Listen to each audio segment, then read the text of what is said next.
그리고 집안에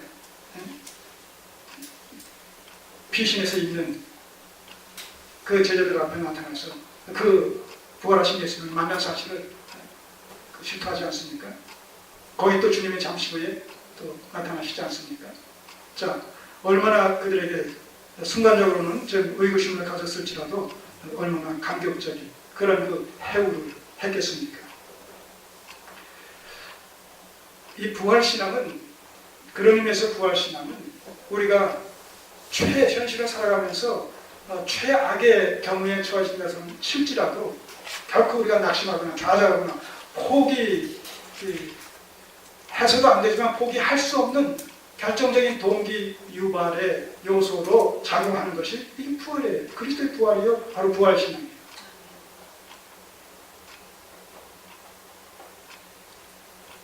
그래서 어떤 상황 속에서도 우리는 기뻐할 수 있고 또 평안과 평강을 유지해 나갈 수 있는 결정적인 하나의 근거가 뭐냐? 바로 예수 그리스도의 부활 사건이라는 거예요.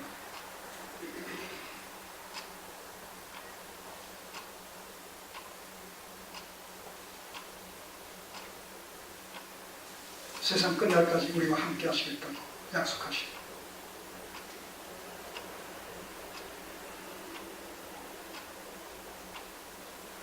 그럴 수 있는 최악의 상황 속에서도 우리가 기쁨을 잃지 않고 평안을 잃지 않고 오히려 담대하게 의연하게 대처할 수 있게 만드는 것이 뭐냐면, 그 부활하신 그리스도께서 세상 끝날까지 우리와 함께 하시겠다는 그 약속의 말씀에 대한 믿음이에요.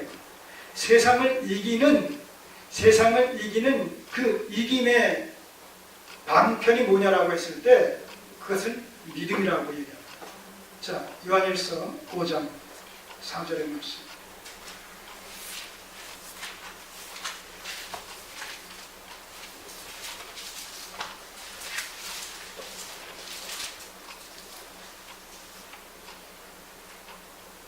이 33절, 16절, 요한복음 16장 33절의 말씀과 그 본질상 동의어적인 이런 의미를 간직하고 있는 말씀이 이 요한일서 5장 4절의 말씀입니다. 보시면, 대저 하나님께로서 낳은 자마다 세상을 이기느니라. 세상을 이긴 이김은 이것이니 우리의 믿음이니라.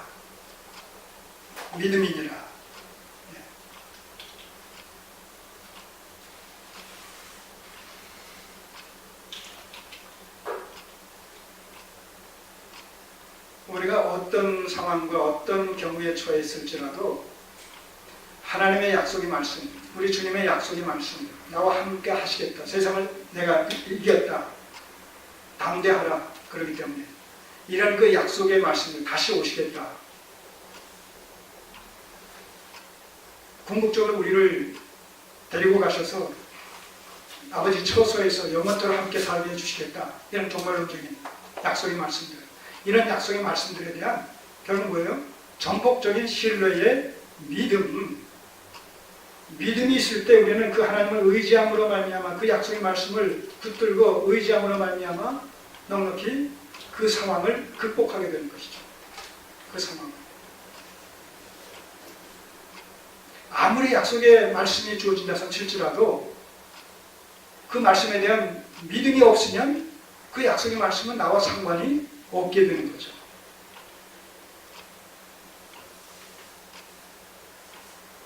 그래서 하나님께서 약속하신 말씀이 나에게 유효하게 적용되어지느냐의 여부는 바로 그 말씀에 대한 믿음 여부와 직결되어 있단 말이에요.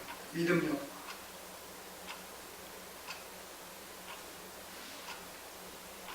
끊임없이 우리는 말씀을 통해서, 성경을 통해서, 성경을 읽으면서, 성경 말씀을 들으면서 그 약속의 말씀에 대한 전폭적인 신뢰에 믿음을 갖는 일이 굉장히 중요합니다.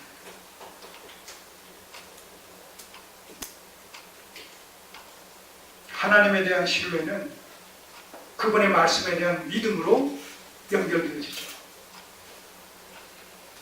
우리가 사람을 믿지 못하면, 사람에 대한 신뢰감을 갖지 못하면 그 사람이 무슨 말을 해도 무슨 약속을 해도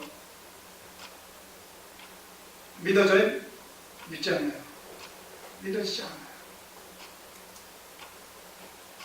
신용을 잃거나 신뢰감을 잃으면 그 사람이 무슨 말을 해도 그 말을 믿을 수가 없고 그 말이 믿어지지가 않는 거예요.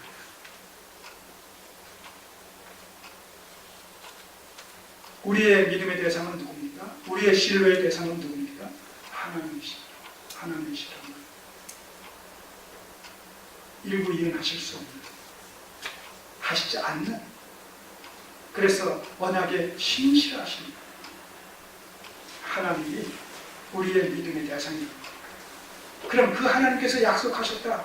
그 약속하신 말씀들이 구약의 역사 속에서, 신약의 역사 속에서 뭐예요? 그대로 성취되어진 사실을 우리는 지금 뭐예요? 사실 앞에 우리는 목도하고 있어요. 사실은 목도하고 있단 말입니다.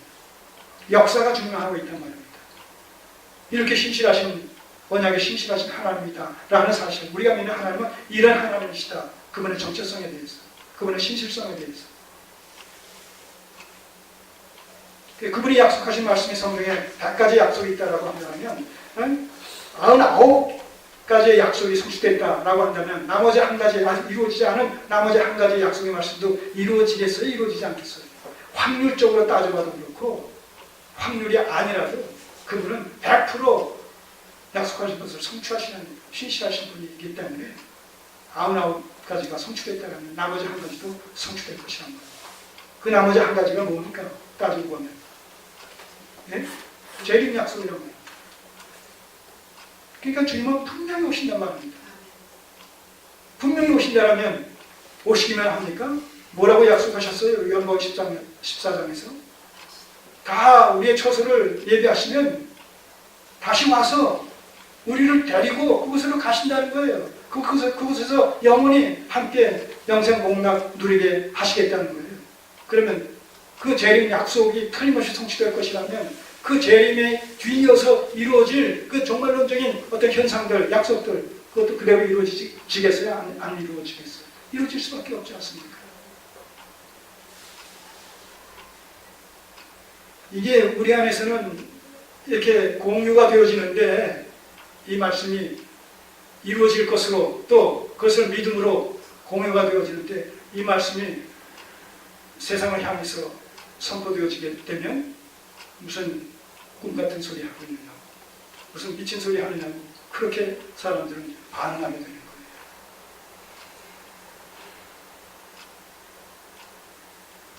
증명할 수 없는 것을 사람들은 용납하지 않는 거죠. 근데 그 증명의 근거가 뭐예요?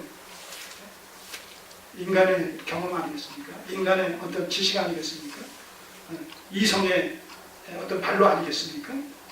그것이 얼마나 참 불확실한 그 요소들입니까? 안전하신 하나님의 약속의 말씀을 불안전한 인간의 이성을 가지고 검증을 하려고 하니까 되겠어요? 안 될 수밖에 없는 것이죠. 그러니까 믿지 못, 이성으로 접근하는 한 믿지 못하는 거예요. 믿음으로 말미암아서만 가능한 것이죠.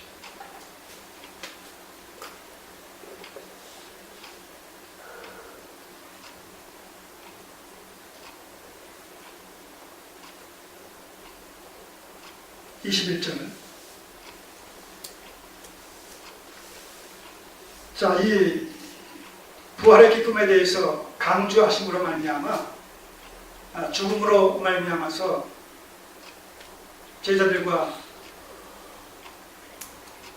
이별과 결별로 말미암는 근심과 걱정의 문제를 극복할 것을 갖다가 지금 촉구하시는 그런 의미로서 21절 이하에서 하나의 비유를 예로 듭니다. 여자가 해산하게 되면 그때가 이르렀으므로 근심하나, 그렇잖아요. 해산의 고통이 주어지고 그러면 많이 힘들지 않겠습니까? 제가 이 말을 해봤자 저희 무슨 네가 그 경험해봤느냐 그렇게 속으로 생각하실 거예요. 경험 못 해봤죠. 그러나 우리가 일반적으로 그 해산의 고통, 진통 이런 것을 지켜왔기 때문에 힘들 것이라는 사실은 충분히 이해를 하죠. 자, 근심하나 그러나 아이를 낳으면 세상에 사람 난 기쁨을 인하여 그 고통을 다시 기억지 아니하느니라. 그래서 하나 낳고 둘 낳고 셋 낳고 넷 낳고 다섯 가지도 낳고 그 이상도 옛날 우리 부모님들은 그렇게 낳단 말입니다. 낳기 전에는 그 엄청난 그 해산의 진통, 고통을 겪지만, 그래서 근심하게 되지만, 염려하게 되지만, 걱정하게 되지만, 그러나 아이를 낳게 되면, 출산하게 되면 그 아이를 얻은 그 기쁨이 그 해산의 어떤 고통을 극복해야 하는 그런 기쁨으로 말미암아서 다 잊어버린다. 예수 그리스도의 죽음으로 말미암아 우리에게 주어지는 근심, 염려, 걱정 이런 것이 있을지라도 사흘 후에 주께서 다시 부활하심으로 말미암아 그 죽음으로 말미암아서 우리에게 주어진 그런 염려와 근심과 고통은 완전히 사라지게 된다. 이 부활이 주는 기쁨이 그 어떤 슬픔도 비교, 상대시킬 수가 없다는 것이죠. 우리가 현실을 살아가면서 그렇기 때문에 늘 이 부활신앙을 완전히 회복시키고 부활신앙을 바르게 정립을 해서 예수 그리스도의 부활이 우리에게 주는 의미가 무엇인지 이것을 늘 염두에 두고 그 부활신앙의 유익을 우리가 현실 속에서 신앙과 삶의 하나의 도의로 삼아 살아가기 때문에 어떤 어려움이 우리에게 주어진 것을 실체하고 넉넉히 극복할 수 있는 하나의 동기로 작용을 한다는 것이죠. 자, 결론적으로 그리스도의 부활은 세상을 이기는 원동력이다. 자, 이렇게 결론을 내면서 몇 가지 예수님의 부활 속에 담긴 이런 의미와 유익에 대해서 결론적으로 말씀드립니다. 예수님의 부활은 성도 부활의 첫 열매로 기능한다는 사실 잘 아시지 않습니까? 잠자는 자들의 첫 열매가 되셨다. 그렇기 때문에 예수 그리스도와 영적으로 연합되어진 성도들은 그 예수 그리스도의 부활에 우리도 함께 연합되어져서 사실 영적으로는 이미 부활된 것이나 다름없는 것이죠. 이것이 소위 말하는 거예요. 이게 첫째 부활의 의미라는 거죠. 첫째 부활. 예수 그리스도의 부활에 연합되어진 이 영적 부활, 이것이 곧 성경이 말하는 첫째 부활의 개념이다 라고 정리를 할 수가 있겠습니다. 두 번째, 예수님의 부활은 제자들의 근심과 애통을 기쁨과 환희로 바꿔준다. 그분은 우리의 죄를 대속하시기 위해서 죽으셨을 뿐만 아니라 우리를 의롭다 하시기 위해서 다시 살아나셨다. 그 예수 그리스도의 부활로 말미암아 우리에게 주시는 의로 우리도 이제 의로운 자가 되어졌다는 사실이죠. 하나님 앞에서. 비록 그것이 법정적인 어떤 의미를 가진 칭의라는 그런 그 용어로서 불려진다선 칠지라도 하나님께서는 그리스도를 통해서 우리를 보실 때 우리를 죄인으로 보시지 않고 의인으로 보신다는 것. 이 칭의가 주께서 오실 때 그리고 우리가 개인의 종말을 맞이하게 될 때 이제 완전한 의로 그렇게 변화가 되어지겠죠. 세 번째, 예수의 부활은 승천에 이은 보혜사 성령의 강림을 보증한다. 예수님의 부활은 곧 뭐가 연결되어 있습니까? 그 다음 단계, 예수님의 부활은 그 다음 단계, 구속사의 점진적인 진행이라는 관점에서 봤을 때 예수님의 부활은 죽으심은 부활과, 부활은 또 무엇과 연결되어? 승천과 연결되어지죠. 그럼 그 승천은 또 무엇과 연결됩니까? 승천을 통해서